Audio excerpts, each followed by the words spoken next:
Magpiprito ako ngayon ng pork liver. Naminis ko lang yung pork liver na prito.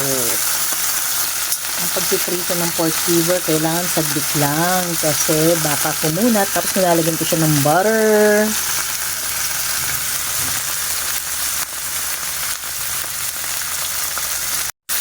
Lagyan ko lang siya ng konting katas niya. Kasi yun ang nagpapasarap eh. Takpan ko lang kasi matalsik. Okay, ayun na to. Aha! Yan na siya. Ayan, nakita niyo na ganyan. Yan yung mayard.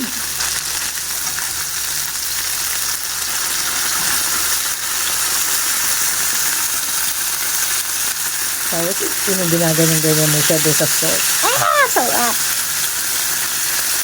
Yan. Kapit na kapit yung ano niyan.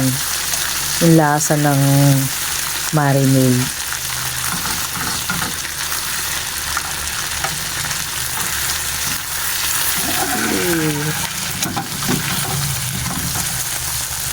Okay na to.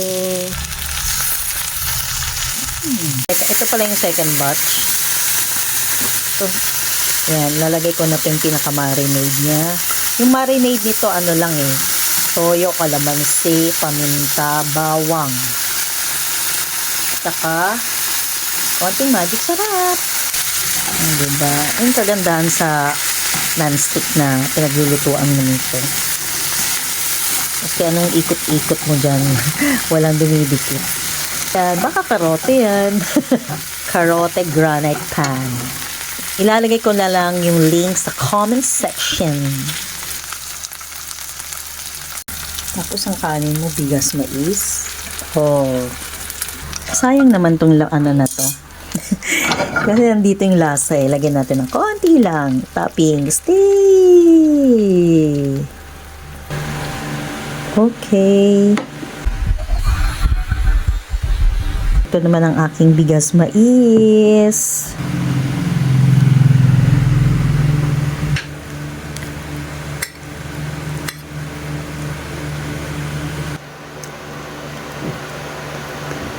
Sarap talaga.